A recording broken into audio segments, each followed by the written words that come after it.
Ternyata beberapa pemuda itu diutus oleh seseorang, saya lupa namanya, yang adalah tokoh PKI, ketua pemuda rakyat pada waktu itu, anggota komite sentral PKI, masih hidup waktu itu, namanya, Pak Karni tahu ya, Rewang. Nah, ini gua cerita soal Rewang nih. Rewang masih hidup waktu itu, dia mau ketemu saya, tiba-tiba dia sakit, dia utus anak buahnya, muridnya itu. Jadi kenapa begini, Pak Rewang mau cerita. Gini Bang Rocky, jangan pernah percaya pada Jokowi. Pemuda rakyat yang anggota komite sentral Partai Komunis yang dihukum, siapa namanya itu kan? Rewang. Oh, Rewang, iya. Rewang waktu itu masih hidup di Solo. Tolong beritahu pada Bung Rocky, jangan percaya omongan Jokowi bahwa dia itu merakyat.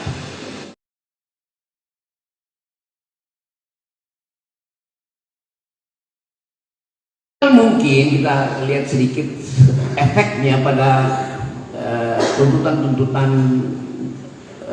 pelengseran Jokowi melalui agenda angket.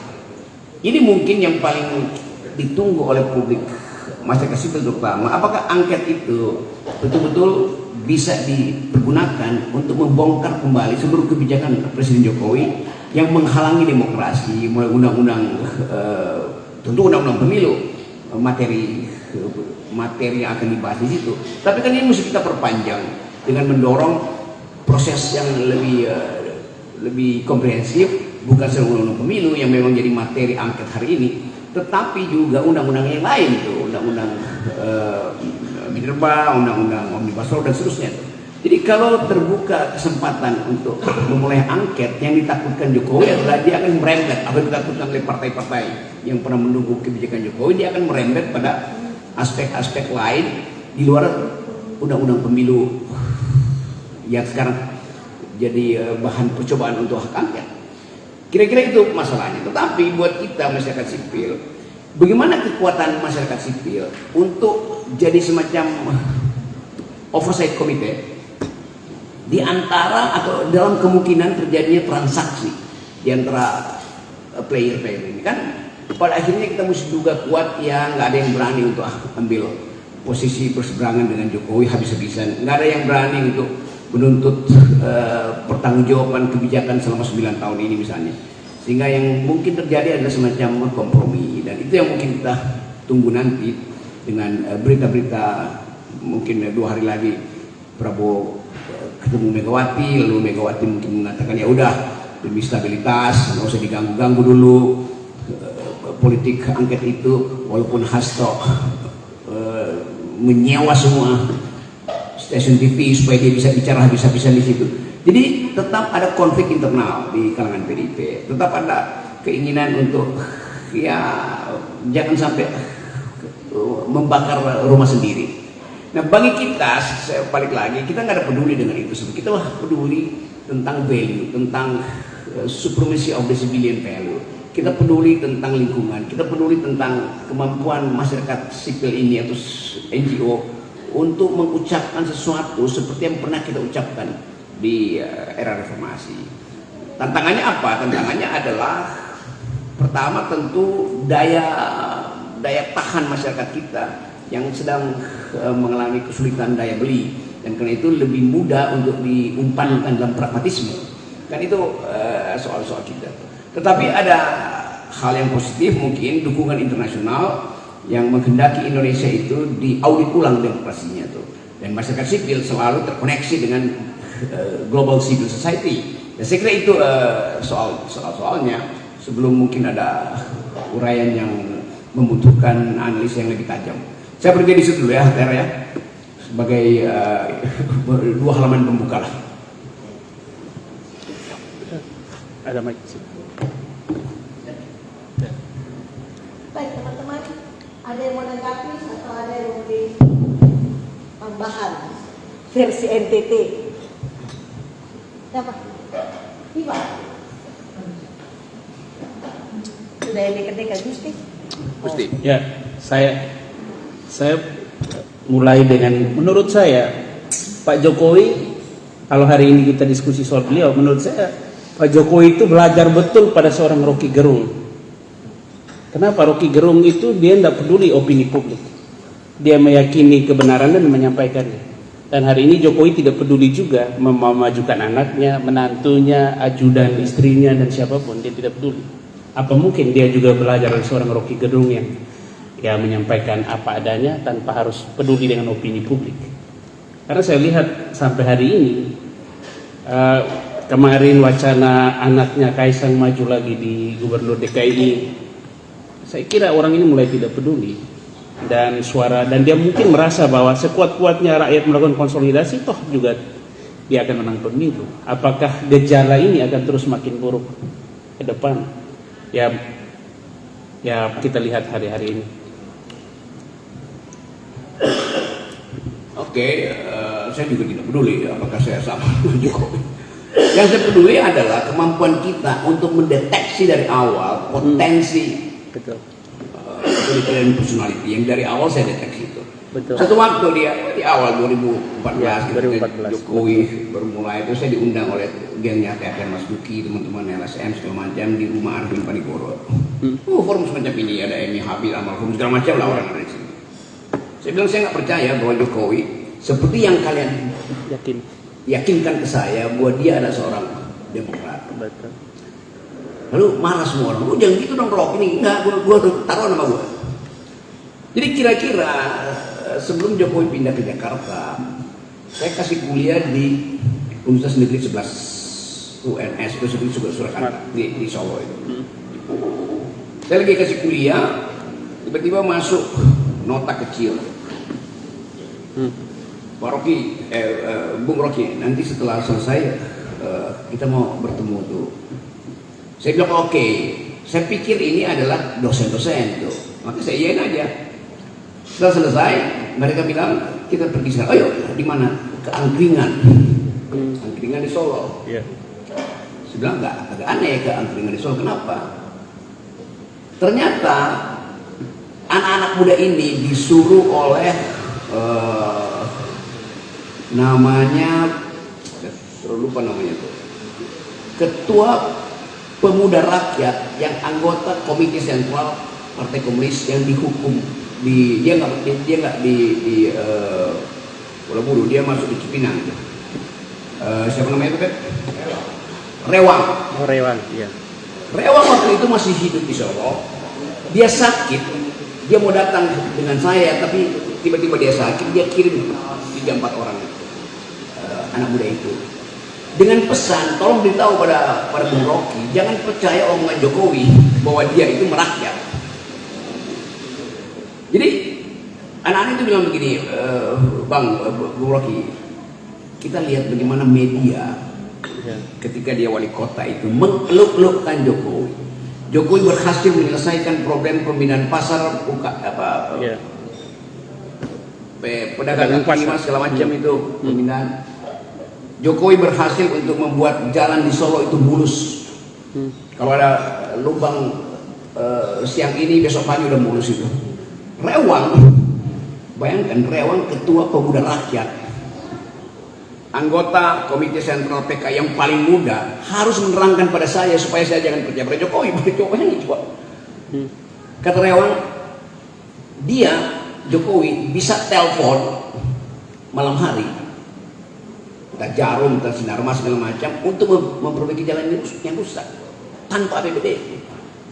Jadi pencitraan itu udah ada sejak Wali Kota Solo. Bayangin coba. Jokowi bisa memindahkan PK itu seolah-olah 1 bulan dia nego di depan pendopo dia, padahal di bawah itu uangnya mengalir dari oligarki itu. Udah dipindahin dengan bujukan uang. Saya nggak sempat mengkonfirmasi itu lagi pada Rewang. Karena beberapa bulan kemudian Rewang meninggal. Tetapi saya bisa dapat keyakinan awal kenapa seorang pemimpin rakyat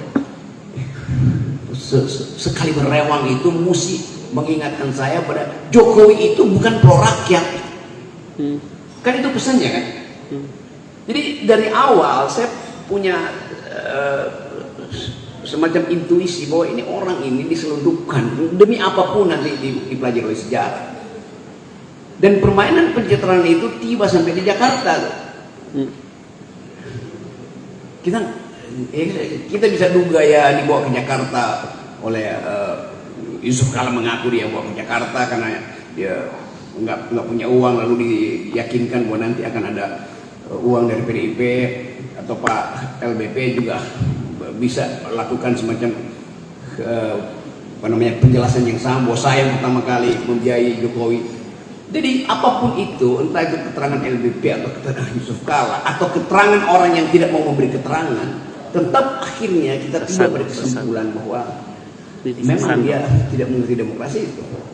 Bahkan dia tidak paham bahwa kompetisi itu ada akhirnya tuh.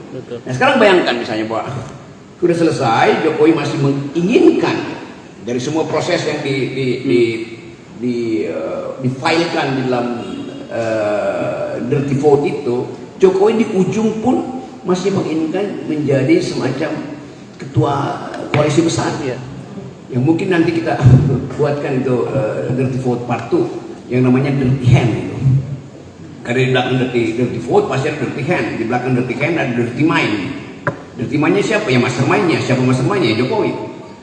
Jadi tetap kita mesti duga itu dengan kuat. Tetapi sekali lagi politik itu ada batasnya tuh, dan tentu permainan atau ambisi Jokowi itu akan dibaca sebagai penghalang pada Prabowo, menghalangi ambisi Prabowo untuk mengatur Indonesia dengan cara dia sendiri itu. Jadi tetap bagian-bagian yang kita duga akan mengalami konflik, dan saya kira dari saya baca Foreign Policy mulai menulis bahwa konflik antara Prabowo dan Jokowi akan terjadi dalam semester ini. Jadi sekali lagi itu tambahan keterangannya sekedar untuk mengingatkan bahwa pernah masyarakat sipil mendorong Jokowi, dan kesepakatan kita sebetulnya diam-diam waktu Jokowi periode pertama, kita masyarakat sipil ikut membantu merumuskan apa poin-poin yang diperlukan supaya Jokowi itu bisa kita didik. Saya pakai kata itu pada Teten waktu itu, kita didik tentang civilian value. Waktu Teten masuk ke dalam kabinet beberapa kali ketemu, gimana Ten? Lu kan orang keduanya di kabinet. Maksudnya lu bisa panggil Panglima TNI, Kapolri atas nama Presiden. Gimana kalau ketuaan gua bohong? Siapa yang mau cek? Kalau saya bilang Teten, kalau lu panggil Panglima TNI bilang atas nama Presiden, Anda datang ke tempat saya tuh, karena Anda orang kedua di Republik ini itu. Panggil Panglima Polri untuk semua kasus Papua apa kayak itu, minta penjelasan. Nggak mungkin Panglima minta mana buktinya bahwa saya dipanggil Presiden. Masa dia mau ngecek pada Jokowi kan? Jadi sebetulnya ada satu keadaan atau satu periode ketika masyarakat sipil berkuasa di sana. Ya, betul. Cuman mental masyarakat sipil ini takut bertatapan dengan tentara yang ada di situ kan. Betul. Kan kita tahu kapasitas TNI, Sukarni, Rinagit, sebut aja semua itu. Takut untuk menerima konsekuensi bahwa dia itu ada di dalam posisi untuk menentukan arah demokrasi itu. Sayang sekali. Akibatnya Teten hilang, diganti LBP, terus saja diganti Muldoko. Habis. Jadi itu juga yang berlangsung di kalangan paling dekat dengan lingkaran Jokowi yang isinya RSM, yang ahli tentang human rights, ahli tentang tanah, ahli tentang lingkungan, akhirnya jadi caloknya Jokowi kan. Kan itu soalnya. Jadi harusnya ada semacam perjanjian yang tidak tertulis, semacam tacit agreement, bahwa mereka yang kita minta untuk datang ke istana itu untuk menjaga Jokowi mestinya melapor pada kita yang di luar, kan etikanya begitu.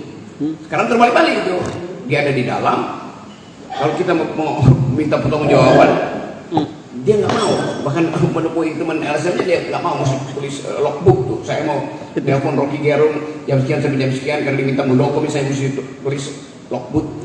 Jadi mental masyarakat sipil kalah di dalam persaingan psikologi politik di istana, itu rumusnya tuh. Mentalnya kalah dalam pertandingan psikologi politik dari awal. Nah itu yang kemudian menunjukkan pada kita betapa kita gagal membentengi Jokowi, dan yang berhasil menguasai istana adalah tetap kekuatan Orde Baru dan oligarki yang baru untuk mengendalikan ekonomi dan politik. Kira-kira itu gambaran makronya. Terima kasih. Ada yang lain? Baru kita inventarisir dan langsung tanggapi ya. Oke. Beberapa sih, ya. Seorang. Oke, terima kasih. Perkenalkan saya Fen. Malam Bung Rocky, terima kasih karena dari awal Bung Rocky semacam memprovok teman-teman untuk ini loh berpikir radikal loh saatnya nih. Iya. Ada beberapa poin yang menurut saya suka poin itu, termasuk pertama, mungkin saya orangnya tidak terlalu pandai ini, saya dapat ide pokoknya antara lain satu, pernyataan Bung Rocky soal masyarakat sipil kita tidak kuat untuk melawan pragmatisme. Itu poin pertama. Yang kedua, menurut saya sepertinya pendidikan partai politik sangat lemah. Saya langsung kristalisasi, nanti baru ini ya. Yang berikut, apa ada menurut Bung Rocky, apa masih ada harapan ke depan bahwa masyarakat kita? Oke, by the way, saya bekerja pada salah satu perusahaan swasta di bidang power plant construction, sementara di Kupang. Saya memang ditugaskan untuk bersama vendor dari Siemens Energi, saban hari tiap hari bareng mereka. Dalam mobil pembicaraan orang Jerman sama Ceko ini kayak selalu soal-soal yang kalau di ujungnya pasti ujungnya politik dan demokrasi. Kata orang Jerman dan Ceko ini. Ini power play-nya proyek strategis presiden. Oke. PSN-nya. Ya. Setiap hari pembicaraan di mobil saya bareng si Ceko sama Jerman ini, why people in Kupang will like this? Why saya dalam batin saya sih. Apa ini semua berujung pada satu, karena kita belum demokratis. Karena demokrasi mengatur banyak hal. Dia bekas dari Ceko dan dia bercerita soal bagaimana Ceko bertahan dari Rusia dan Ukraina. Itu selalu, jadi saya bilang ya welcome to Indonesia. Saya cuma bilang welcome to Indonesia. Tapi 3 poin penting tadi yang saya garis bawahi, saya suka pendidikan partai politik. Masyarakat kita saya rasa kurang rasional juga memang. Demokrasi di antara masyarakat yang kurang rasional seperti gerbongnya buatan Jepang, lokomotifnya Jepang, gerbongnya Kepulauan Fiji menurut saya. Jadi ini soal pendidikan demokrasi, saya kira itu poin-poin saya yang. Tapi pertanyaan terakhirnya, menurut Bung Rocky masih ada harapan kan? Apalagi dikaitkan dengan 2024 bakal konflik of interest antara Prabowo dan Jokowi ini, seolah oke, saya yang presiden, harusnya visi misi saya yang jalan, bukan memperpanjang tabiat yang dari dulu gitu. Makasih Bu. Satu lagi.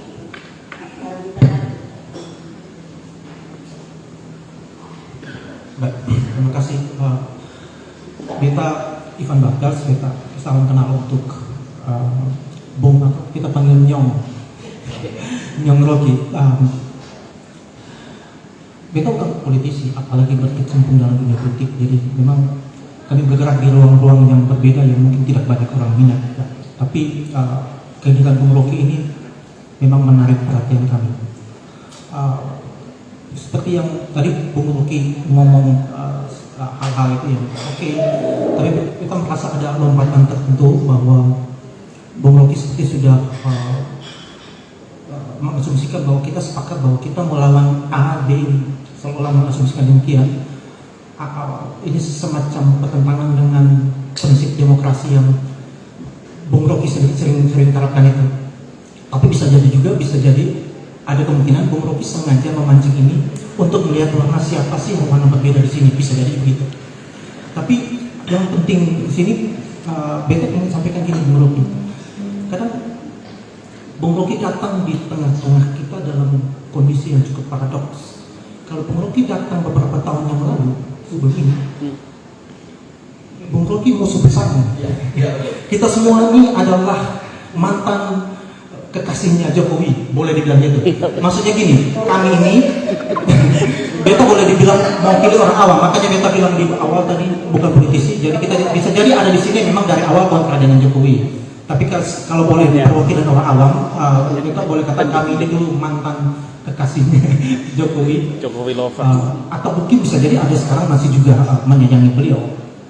Tapi kan beta pikir dalam cara berpikir, beta setuju dengan Pak Nyong Rocky bahwa kalau misalnya kita mau melihat, kita sering melihat Bung Rocky dalam memecahkan masalah, biasanya sering mengidentifikasi masalahnya dulu. Anda bisa tahu masalahnya dan kemudian kita bisa lihat pecahkan, entah ada solusi atau tidak, setidaknya kita tahu akar masalahnya apa dulu. Nah, kalau kita bicara tentang Jokowi, tadi kita melihat itu melompat. Kita mundur dulu karena Bung Jokowi datang di NTT. NTT yang dulu Jokowi ini 90% menang di sini. Yang ingin kami tahu secara terbuka, Bung Rocky bersebelahan dengan Om Gupre yang orang PDIP. Dalam asumsinya Om Gupre adalah Jokowi itu berubah di tengah jalan, bukan dari awal wataknya demikian. Tapi dalam asumsi Pak Bung Rocky, Jokowi itu dari awal wataknya memang demikian. Nah, namanya ada perbedaan perspektif di sini. Kalau kita tidak sama di sini, kita lalu mau ngapain? Misalnya Bung Rocky ngomong tentang oligarki, rasanya hampir sulit kita melihat pemerintah sekarang yang tidak ada oligarki, sebaik apapun itu. Kami bahkan bisa jadi mencurigai jangan sampai Bung Rocky melihat oligarki tertentu untuk pemerintahan Jokowi dulu untuk dimanfaatkan bahwa Jokowi itu oligarki. Padahal mungkin dalam presentasi yang kecil, misalnya saja, kemudian dimanfaatkan untuk dikatakan bahwa ternyata Jokowi bagian dari oligarki dan lain sebagainya. Nah, jadi kami ingin lebih terbuka di sini untuk Bung Rocky coba lebih identifikasi masalah sehubungan dengan kondisi psikologi kami di sini terkait dengan bagaimana kami sangat patah hati terhadap Jokowi. Yang berikut Pak Rocky, mungkin Bung Rocky dari secara akademik intelektual punya pendapat sendiri, tapi mungkin ada faktor psikologis. Kami di NTT ini kami pernah merasakan sebagai anak tiri, rasanya atau hampir semua pernah merasakan sebagai anak tiri. Rasanya gitu. Waktu dari zaman Soeharto sampai ke reformasi sebelum Jokowi itu kita benar-benar merasa seperti anak tiri. Apa-apa jauh, apa-apa barat, apa itu sangat terasa. Beta tidak tahu apakah Bung Rocky pernah merasakan hal ini, bahwa maksudnya pernah tahu bahwa hal ini sangat terasa. Tapi secara psikologis harus beta akui, walaupun sekarang banyak tidak setuju dengan Jokowi, tapi kehadiran Jokowi itu harus kami akui bahwa rasa itu cukup berkikis. Kami merasa diperhatikan, kami merasa juga dianggap anak. Gitu. Kami merasa juga bahwa kami bagian dari Indonesia. Kami merasa bagian dari Indonesia. Itu. Jadi untuk melihat meneropong dari kondisi psikologis kami. Kembali pada pertanyaan, apa sih yang Pak Rocky lihat dari masalah sebenarnya? Apakah benar Jokowi watak demikian? Apakah Jokowi itu sebenarnya berubah? Atau apa? Karena kalau beta pribadi, beta tidak mau terjebak atau jangan maksudnya tidak mau terlibat dalam politik kepentingan ketemu apapun. Kita hadir sini ya sebagaimana pengen ketemu Bung Rocky saja. Yang terakhir, beta juga sebenarnya berharap bahwa diskusi ini jangan hanya di ranah politik, bisa juga di ranah yang lain.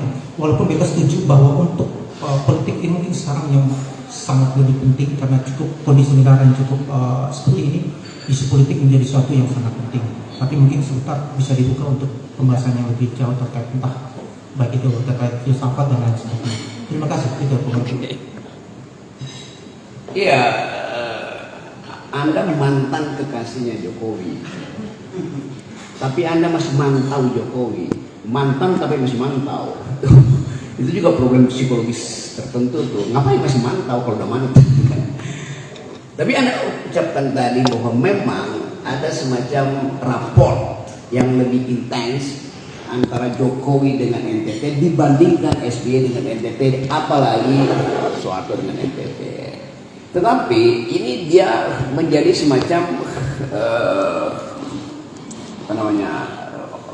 di dalam pepatah bilang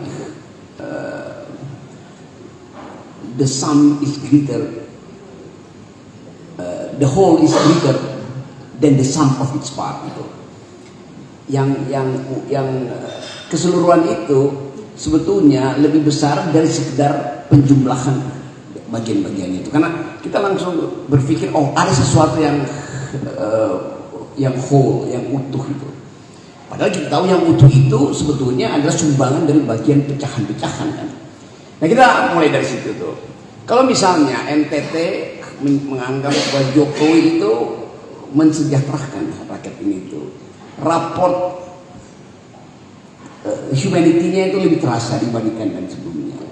Itu artinya ada trade off antara perlakuan Jokowi di NTT dan perlakuan Jokowi di tempat lain misalnya.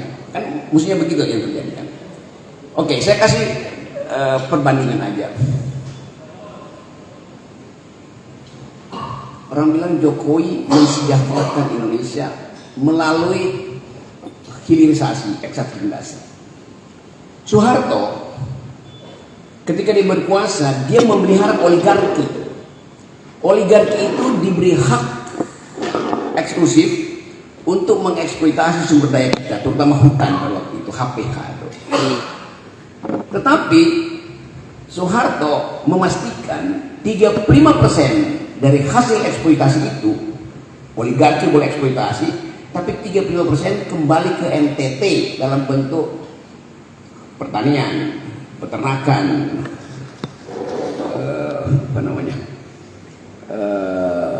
puskesmas, jalan kabupaten, SD Impres. Bukan cuma di NTT, di seluruh Indonesia tuh. Jadi oligarki yang dipelihara oleh Soeharto menghasilkan 35% cashbacknya ke masyarakat. Ini oligarki Soeharto. Oligarki SBY hanya mengembalikan 27% hasil eksploitasi dia ke masyarakat. Jadi lebih buruk SBY, oligarki SBY lebih buruk dari oligarki Soeharto. Sekarang oligarki Jokowi hanya mengembalikan 6% dari yang dieksploitasi. Kan datanya itu kan. Jadi kalau NTT bilang ya Jokowi, iya, waktu Jokowi mengasuh NTT, pada saat yang sama dia tidak mengasuh yang lain. Karena cuma 6% hasil. Apalagi kalau kita bayangkan misalnya NTT dan Solo itu 90% dimanjakan oleh Jokowi dibandingkan NTT. Kan cara kita membandingkan kan. Mestinya NTT itu cemburu pada Solo kan begitu kan dasarnya. Gibran ekonominya 5%, iya, tapi dia nggak pakai APBD. Telepon semua menteri, investasi di situ, selesai problem. Jadi mestinya tetap dianggap bahwa Jokowi tetap memihak pada dinasinya, bukan memihak pada. Tapi udah itu segera saya membandingkan supaya kita jangan anggap bahwa kemajuan Indonesia itu hanya NTT misalnya di zaman Jokowi, penggalan Jokowi tertentu tuh. Kalau kita lihat Rempang lalu berubah cara kita berpikir. Artinya ada sumber daya yang dirampas oleh Jokowi untuk ditaruh di daerah yang lain. Trade off-nya terjadi begitu tuh. Nah sekali lagi saya katakan tadi bahwa empati kita pada Jokowi sama. Saya juga dari awal, saya ikut mendukung Jokowi di awal. Saya suruh kalian tuh masyarakat sipil masuk ke Jokowi itu, tapi backup dia dengan culture, backup dia dengan value. Itu kan teman-teman saya semua kan. Model Teten, Soekarno Dinakit, si Dani, Prabowo Wardani, segala macam ada di sini semua. Dan di awal kita masih bisa diskusi, Emi Hafid segala macam itu. Tapi belakangan dia itu, mereka ini kemudian masuk di dalam semacam Stockholm Syndrome itu. Stockholm Syndrome. Terjebak pada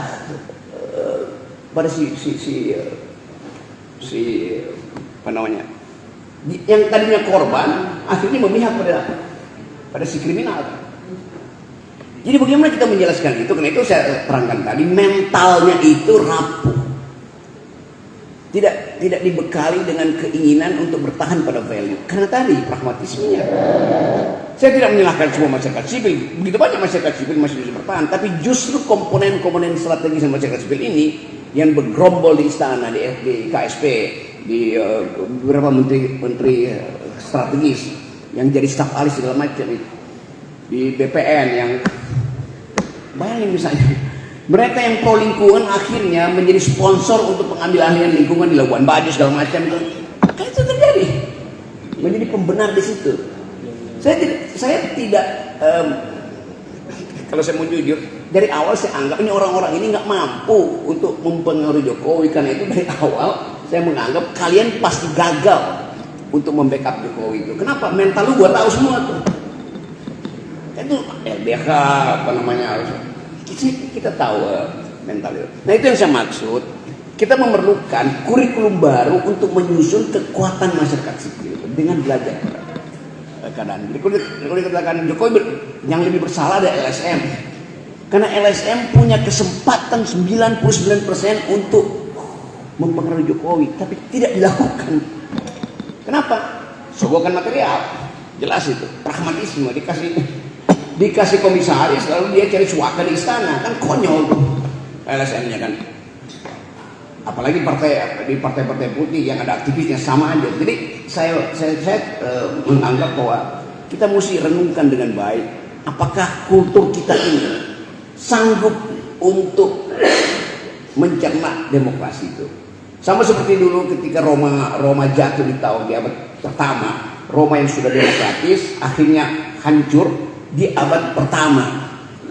Lalu kira-kira 16 abad kemudian seorang jurnalis yang merangkap peneliti bertanya pada Jean-Jacques Rousseau, Profesor Rousseau, apa yang menyebabkan Roma itu dari demokrasi akhirnya lumpuh kemudian kembali pada otoritarisme? Kata Jean-Jacques Rousseau, demokrasi itu ibarat buah, bagus buat kesehatan, tetapi hanya lambung yang kuat yang mampu mencernanya. Lambung macam apa yang dimiliki oleh LSM hari ini, LSM yang bergerombol di Jokowi, sehingga gagal mencerna demokrasi kan? Kalau lambung Jokowi kita tahu, tapi lambung dari teman-teman kita yang ada di istana per hari ini apa itu? Bahkan satu-satu mulai mencret. Kan mestinya mereka justru mesti bela Jokowi at all cost kan? Kalau dia jujur sebagai pembela Jokowi, tenggelam bersama Jokowi itu lebih etik daripada minggir-minggir. Mulai kirim SMS ke saya tuh. Satu waktu saya ketemu Fadil Rahman di bandara. Rok, lu bener lu, gue minta maaf nih. Ya ngapain? Terlambat gue nyadarin lu. Ini lebih baik terlambat daripada bungu terus-menerus. Itu sama juga dengan PDIP yang laporin saya banyak-banyak. Akhirnya satu-satu minta maaf. Tapi saya bilang itu bukan salah kalian. Itu kalian gagal berpikir, itu aja tuh. Masalah kita adalah gagal berpikir. Kalau bisa berpikir, Anda tidak akan bikin kesalahan itu.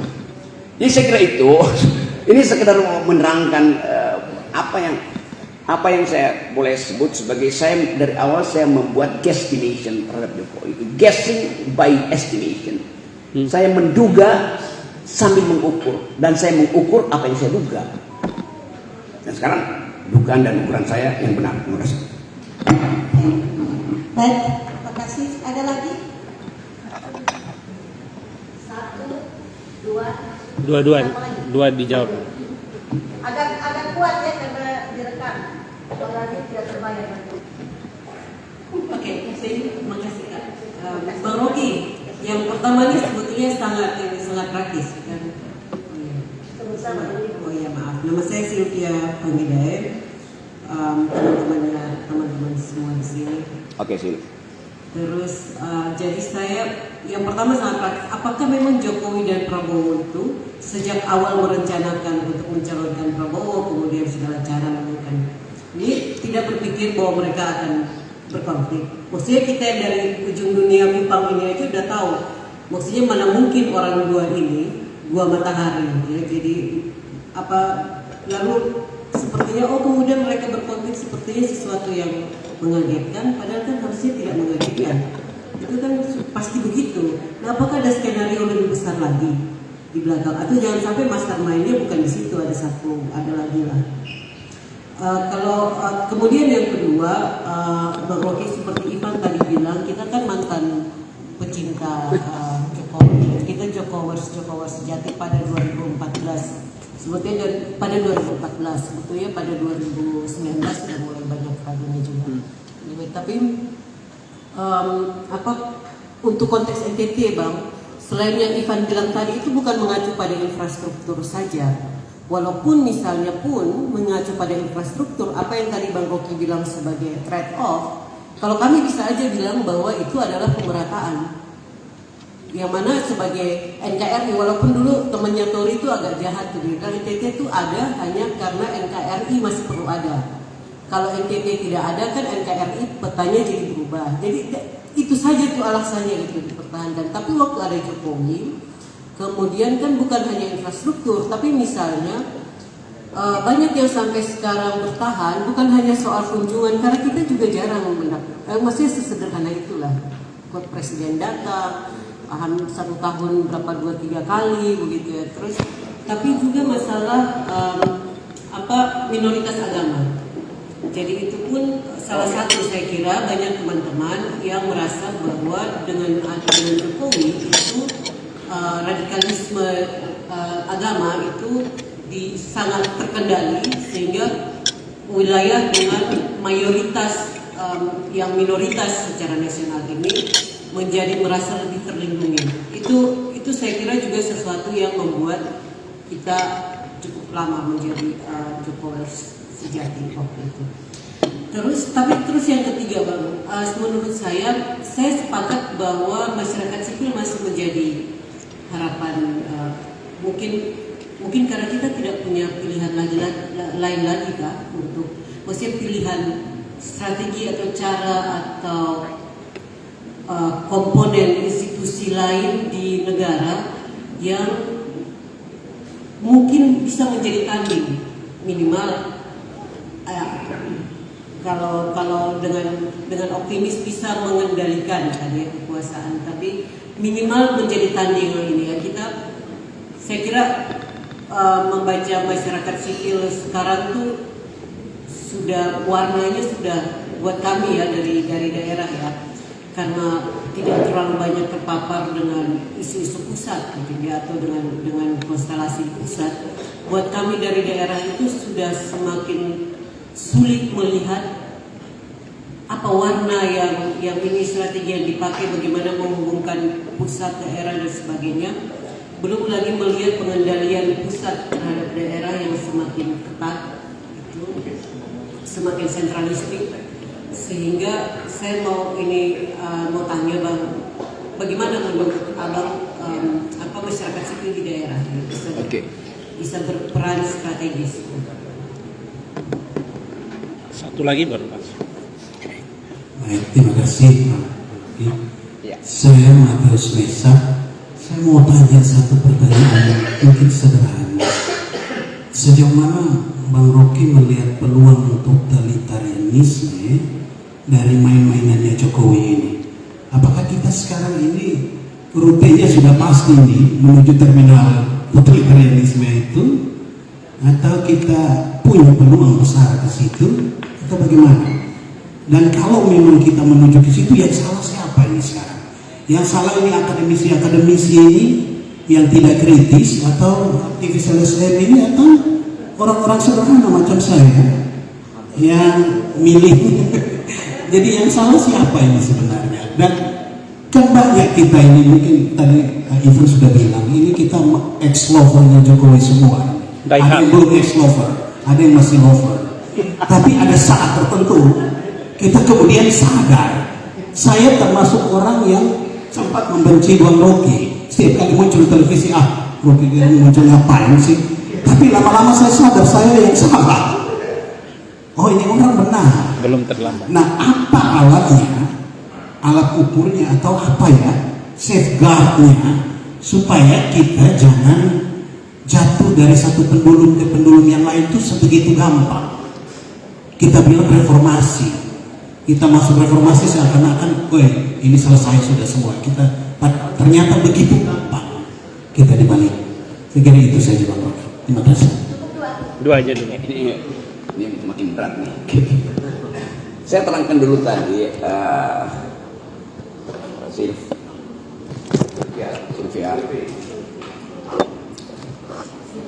Itu selalu argumen yang diajukan oleh the minority, bahwa Jokowi akhirnya memihak minoritas.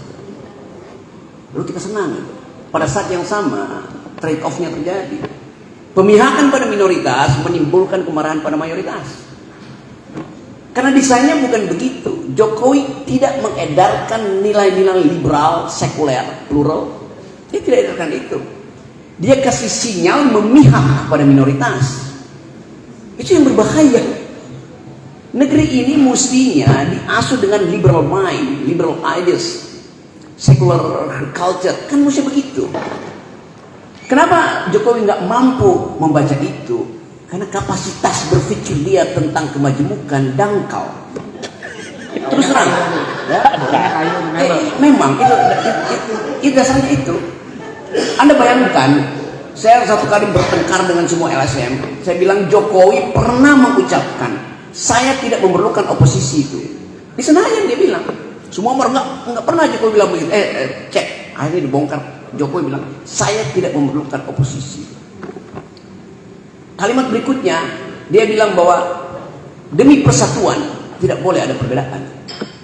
Konsekuensi dari itu, negeri ini ontologinya adalah kemajemukan, perbedaan. Karena ada perbedaan diperlukan persatuan. Jokowi balik itu, demi persatuan tidak boleh ada perbedaan. Itu yang namanya he is riding the tidal wave of stupidity itu. Jelas dong, kita mesti bilang begitu. Itu yang menyebabkan kita mesti berpikir Jokowi tidak pernah belajar demokrasi soalnya. Karena itu kita kirim LSM, TNCS ke situ tuh. Lu ajarin dong dia demokrasi itu. Bagaimana caranya? Lu panggil semua petinggi TNI, Polri itu bilang kita mau bikin kurikulum tentang hak asasi manusia yang setiap hari mesti ada di meja Jokowi. Tentang masyarakat sekuler, masyarakat liberal. Soekarno nanti juga begitu. Siapa namanya tuh? Romo Beni begitu. Saya bikin deal kok dengan mereka. Lu gak mampu gue bikinin nih, tapi lu kasih sama Jokowi langsung, jangan lewat Pratikno atau segala macam di situ. Kasih paper itu, brief dia dengan paper kecil aja. Setiap hari ada 2 halaman, terlalu banyak, bikin setengah halaman. Gak berani bikin itu kan. Jadi itu mental itu pun melekat di kalangan-kalangan tokoh-tokoh SM itu. Kita buka ini sebagai satu problem kita untuk kita percakapkan. Jadi sebetulnya kekacauan pertama adalah yang Anda mungkin bayangkan dari awal. Saya tahu bahwa akan ada problem dengan Jokowi itu.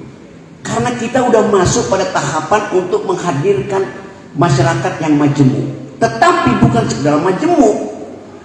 Anda bisa bikin masyarakat majemuk nih. Ini majemuk secara kultur, majemuk secara agama, majemuk tetapi kalau tidak ada kesetaraan atas hak dasar warga negara. Yang majemuk itu mayoritas bisa menguasai minoritas, demikian sebaliknya. Yang minoritas tetapi dia mayoritas secara kapital bisa melecehkan mayoritas karena dia miskin secara kapital kan. Jadi mesti paralel antara kemajemukan dan kesetaraan manusia, itu dasarnya kan. Kalau secara kemajemukan oke, itu vertikal semua itu majemuk. Tetapi kesetaraan timbul kalau ada loyalitas hilang itu. Cross-cutting loyalties itu yang menimbulkan kesetaraan. Jokowi mempertahankan kemajemukan tanpa ada cross-cutting loyalties. Mestinya ada loyalitas hilang. Kalau saya misalnya orang Jawa, saya tidak perlu mencalonkan calon presiden orang Jawa kalau saya tahu dia koruptor. Saya bisa pilih orang NTT itu, walaupun saya orang Jawa. Kalau saya seorang feminis, saya tidak perlu memilih seseorang yang kaya tapi patriarkis. Saya akan pilih seseorang yang pikirannya feminis kan. Itu yang tidak bisa diolah oleh Jokowi karena ini sekali lagi soal kapasitas otak. Terus terang soal itu. Lain kalau misalnya masyarakat sipil yang ada di istana mau mempraktekkan kurikulum yang kita usulkan. Setiap minggu Anda bilang pada presiden, kumpulin masyarakat sipil, bicara tentang semua hal dan prediksi 1 minggu ke depan, bicara lagi itu. Itu dilakukan oleh François Mitterrand dulu waktu memimpin Prancis tuh. Semua jurnalis yang paling bengis dia undang, semua intelektual yang paling kritis diundang. Ngopi-ngopi aja seperti ini kan. Bayangkan misalnya kalau Jokowi ada di situ, dia sendiri aja Mahfud Amin gak perlu sebetulnya. Terus setiap sore dia dengar pembicaraan masyarakat sipil semacam ini kan. Ini 9 tahun lack of curricula, tidak ada kurikulum itu. Padahal kelemahan Jokowi justru pada konseptualisasi tentang demokrasi. Itu aja soalnya. Tapi udah berlanjut, udah selesai, ya udah kita terima fakta itu tuh.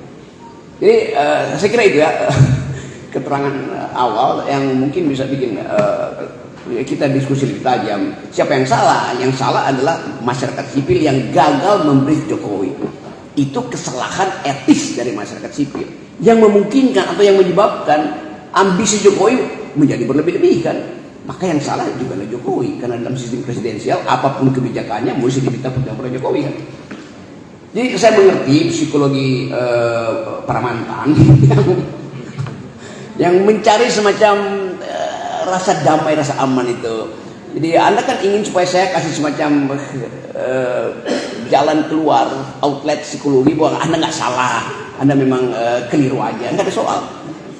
Tapi kita bikin perjanjian dari sekarang bahwa masyarakat sipil itu ada satu entitas untuk menghasilkan diskurs, untuk menghasilkan narasi, untuk mendialektisir persoalan. Nah pada waktu itu kita bagi dua, di Jakarta kita bagi dua, kalian geng itu masuk ke kabinet, tetapi kalian melapor pada kita yang di luar. Kan saya memilih di luar, Hendrik, Robert, Dedek segala macam memilih di luar, supaya itu jadi semacam sounding board. Tapi nggak terjadi. Kenapa nggak terjadi? Sekali lagi, godaan material mendahului prinsip-prinsip ideal. Oke, masih ada. Tadi soal Yang belum dulu ya. soal totalitarianisme tadi bagaimana? Iya, iya. Oke, itu ya. Dari awal juga saya mengerti perangai Pak Prabowo. Saya mengerti perangai Jokowi. Dua-duanya punya persediaan energi otoritarian. Jelas. Presiden and otoritarian. Pada Prabowo ini kesempatan terakhir bagi dia untuk memulihkan semua hal yang pernah ditudingkan pada dia. Jadi seandainya Pak Prabowo nggak jadi presiden, akan melekat di dia itu tentang pelanggaran HAM, anak buahnya Soeharto segala macam. Kalau dia jadi presiden, dia pasti akan berupaya untuk membersihkan itu. Psikologinya kan begitu. Jadi Jokowi ada satu-satunya peralatan untuk memungkinkan Prabowo jadi presiden. Yang tidak pernah dipikirkan adalah Jokowi harus sodorkan Gibran. Itu aja masalahnya kan. Tapi Jokowi sendiri ketika Prabowo memutuskan masuk ke kabinet, pasti itu akan jadi alat stepping stone Prabowo untuk dapat sebagai presiden. Buat apa? Bukan sekedar buat jadi presiden, tapi untuk memutihkan semua hal yang dianggap lembaran gelap dia. Sebagai orang yang pernah mengalami kejayaan, tiba-tiba tenggelam lalu ingin pulihkan. Problemnya sekarang adalah kalau keinginan itu melampaui apa yang seharusnya dia lakukan itu, eksesif dari power itu, balik lagi pada kontrol masyarakat sipil. Jadi kemungkinan itu mesti kita baca dari dalam cara berpikir Prabowo. Bahwa Prabowo ingin dia tidak lagi dikenang sebagai pecundang atau pelanggar hak asasi manusia. Itu saya kira prinsip pertama tuh.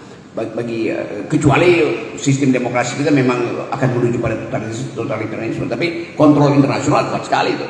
Dan saya kira Prabowo mengerti itu. Jadi di dalam analisis saya, Prabowo ingin memperlihatkan kepemimpinan dia pertama-tama justru untuk merem atau menghapus jejak-jejak pelanggaran HAM di dia. Kalau dia ulangi, itu benar-benar bagaimana mungkin kalau dia ulangi, dia mau dapat investasi dari mana?